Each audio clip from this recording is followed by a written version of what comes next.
here's how women that are being brainwashed by the church can stop calling their oppression holy. First of all, we stop calling it God's design and start calling it conditioning. This is a power structure. This is control wrapped as morality. So let's label it honestly and not justify it anymore. Second of all, so many women get stuck questioning God because they think it's a sin, but you're not questioning God. You're questioning humans' interpretations of who God is. Because if your belief system requires you to shrink, silence yourself, or tolerate harm, it's worth reevaluating. Third of all, we learn how control was normalized. We were taught that women had to submit, but nobody enforced that men had to submit to women too. We were taught to forgive even if there's no accountability. We were taught to be patient even if your needs are being ignored. We were taught to serve even when we're exhausted.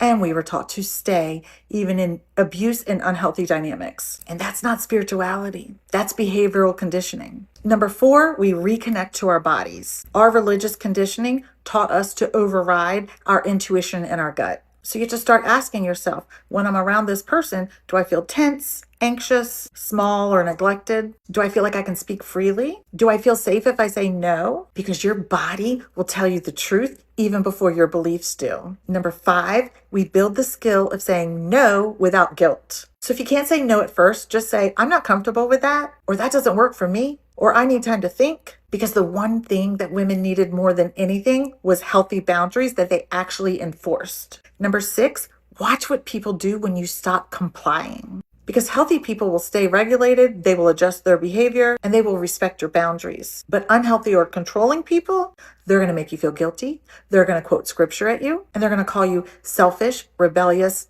ungodly, Jezebel spirit. And that reaction will tell you everything. Number 7, you listen to new voices. Truth can handle scrutiny, because if you still continue to listen to the people in the same system, you will stay in it. So start paying attention to trauma-informed therapists, biblical scholars who understand historical context like Dan McClellan, and women who have already deconstructed and rebuilt like myself, because you need new language to replace the old script. Number 8, you're going to have to accept that there's going to be grief. You're grieving the version of you that tried so hard to be good, the years that you tolerated abuse and bad behavior when you did not need to, and you're going to grieve the community that you might lose. And the grieving does not mean you're wrong, it just means you're waking up. And number 9, I want you to redefine what a good woman actually is. Not obedient, not self-sacrificing to the point of depletion. A healthy woman has self-respect, she's honest, she has boundaries, she's emotionally aware, and she's able to give when it's good for her and receive without any guilt. And that's not rebellion, that's maturity. So here's how women that are being